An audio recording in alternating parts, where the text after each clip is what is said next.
नमस्ते दर्शकबिन, सदाको दिनमा जस्तै आज पनि नयाँ ठाउँको नयाँ भिडियो लिएर उपस्थित भएको छु।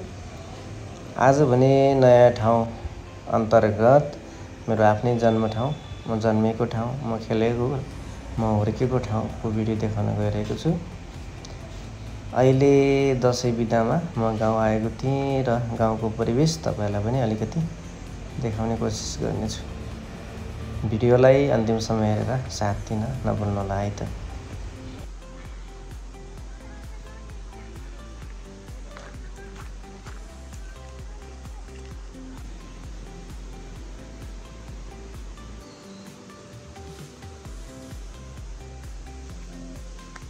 यो चाहिँ हाम्रो घर जाने बाटो।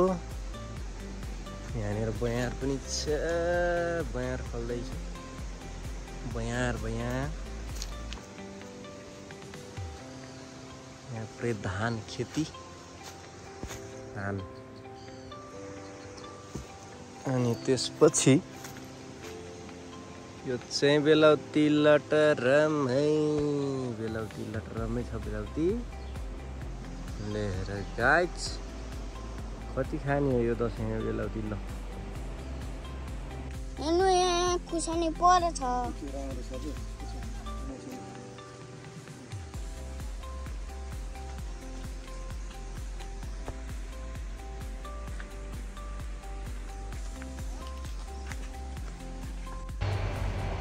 अनि यो चाहिँ तिहारमा फुल्ने, भाइटिकामा लगाउने फुल हो। अनि यो सँगै छ भट्टमासको बिरुवा, भट्टमास पनि लपक्क फलेको छ। अनि यो चाहिँ पिँडालुको बिरुवा हो, बोटो हो। यसको चाहिँ पात पनि युज हुन्छ, यो डाक्ला पनि युज हुन्छ, अनि तल फलेको चिज पनि युज हुन्छ। अनि यो चाहिँ बेसारको बोट हो। कतिपयलाई थाहा होला, कतिपयलाई थाहा नहुन पनि सक्छ। अब भने तपाईहरुलाई म हाम्रो भैँसी गोठको भिजिट गराउने छु। अनि हामी धेरै समयपछि हामी यहाँ घर आउँदाखेरि हाम्रो भैँसीले हामीलाई नचिनेर कस्तो बिहेभ गर्छ त्यो तपाईहरुलाई देखाउँछु है त।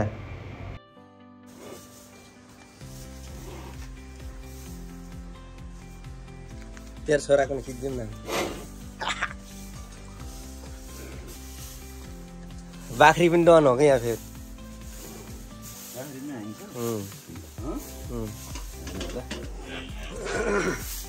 ओके, ले सानो बाख्रा पनि छन् हाम्रा। ए बाघी भित्रको आइजाऊ। Hello hello.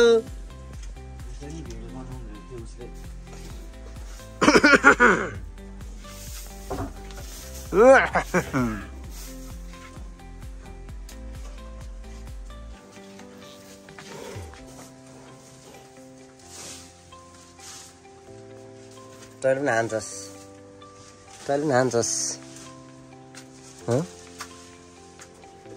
हान्दैन चाहिँ बरु सोझो रहेछ। यता छ कि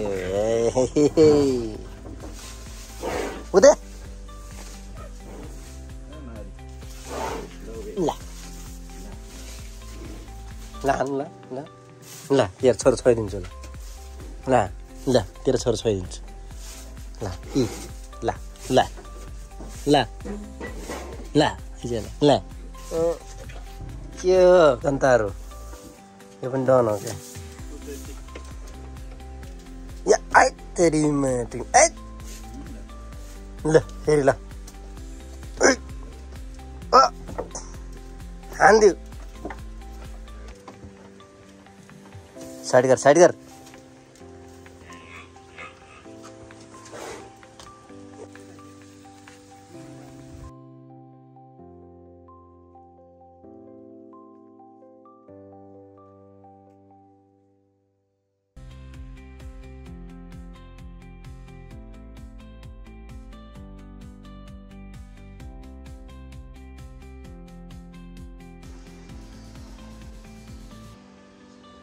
हाम्रो घर हो। यो साइडमा धुपीको बुट्टा पनि छ। अनि लिची सुन्तलाको बुट्टा पनि छ। अनि मेवा पनि छ। अनि साइडको खेत हाम्रै खेत हो। सरर धान झपक्क फलेको छ। अहिले चाहिँ अलि पाक्ने बेला भएको छैन यो धान। अब मङ्सिरतिर पाक्ने हुन्छ। अनि यो बाह्रमासी फुलहरू छन् साइडमा। यो हरियाली देख्दाखेरि मन शान्त हुन्छ।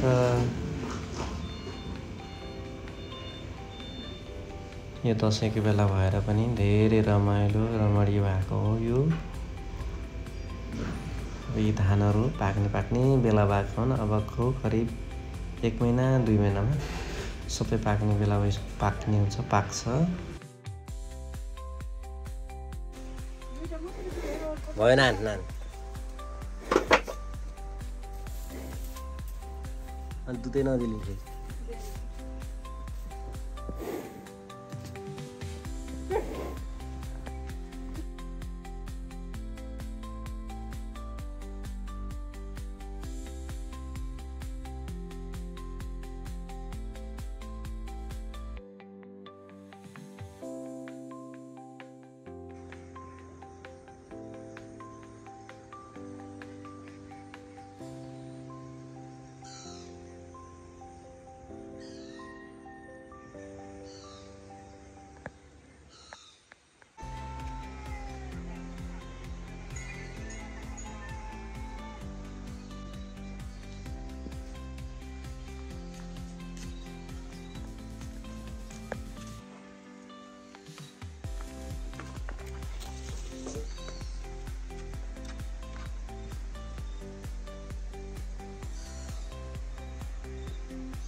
यो चाहिँ अदुवाको बारी हो यो गाइस। त्यस्तो बाटो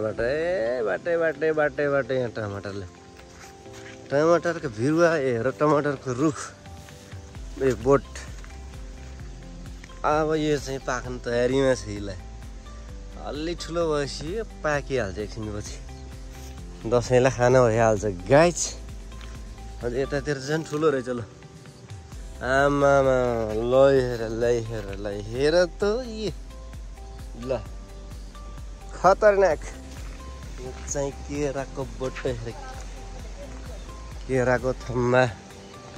यो चाहिँ सिल्टुङ हो। तर यो अहिले पाक्ने बेला भएको छैन, कोसा लाग्ने बेला भएको छैन। अहिले फुल खेल्दैछ। अलि पछाडि 2-3 महिनापछि कोसा लाग्छ।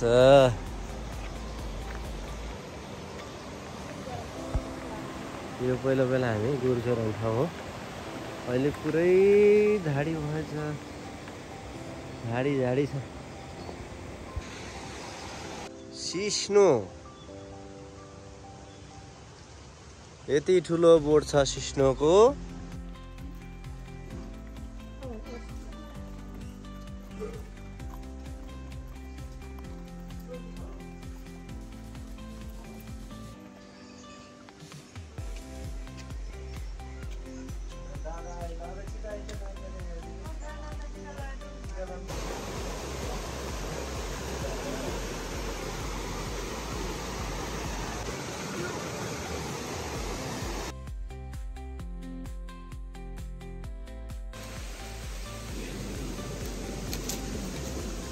यहाँ पूजापाठ हुँदैछ। यहाँ धुप दिनको लागि पुरै हामी दाउरा बालेर कोइला बनाउँदैछौँ, चारकोल।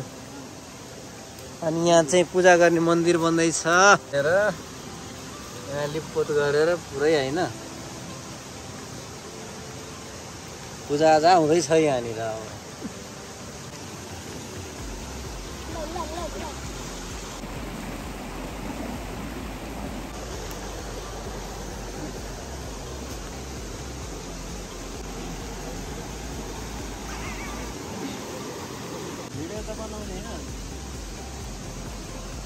अब यहाँ चाहिँ पूजाआजा हुँदैछ लगभग। अब हाम्रो यहाँ मन्दिर रेडी भइसक्यो। अब यहाँ धुपधाप हुन्छ। अनि यहाँ भोग चलन पनि हुन्छ। हामी कालीपारे पूजा गर्दैछौँ यहाँ।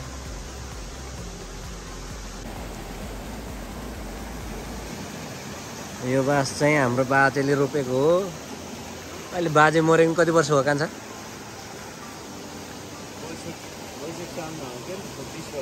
20 वर्ष भयो। 20 वर्षमा यत्रो काँचो हुँदो रहेछ बाँसमा।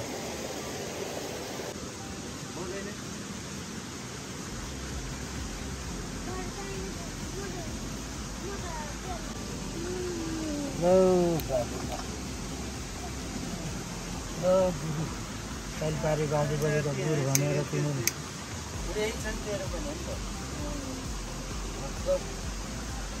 कालीपारे बाजे राम्रोसित खाने गल्ती हुनसक्छ, हामीसित माफ गरिदिनु पर्छ कोही गल्ती भएमा।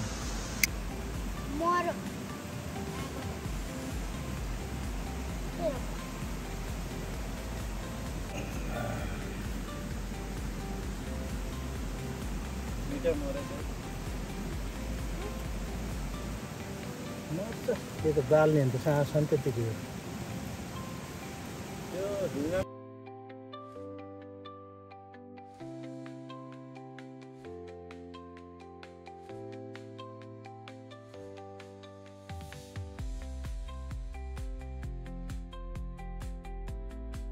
जति मन लाग्छ त्यसको दुःख दिने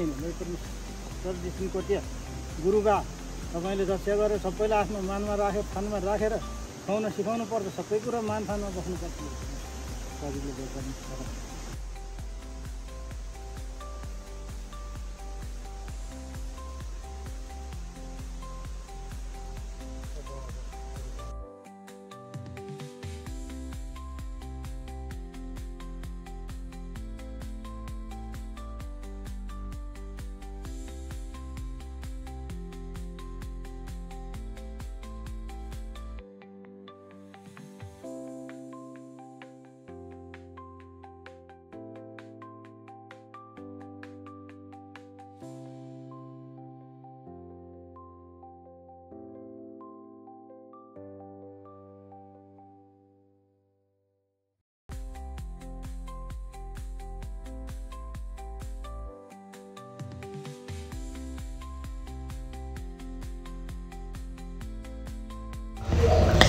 यति बेलसम्म भिडियोलाई हेरेर साथ दिनुभयो त्यसका लागि धेरै धेरै धन्यवाद। आगामी यस्तै भिडियोसँगै उपस्थिति जनाउने बाचासहित आजको भिडियोबाट भने म ओझेलिन चाहन्छु। हस्त नमस्कार। हजुरको पल शुभ रहोस्। शुभ दिन।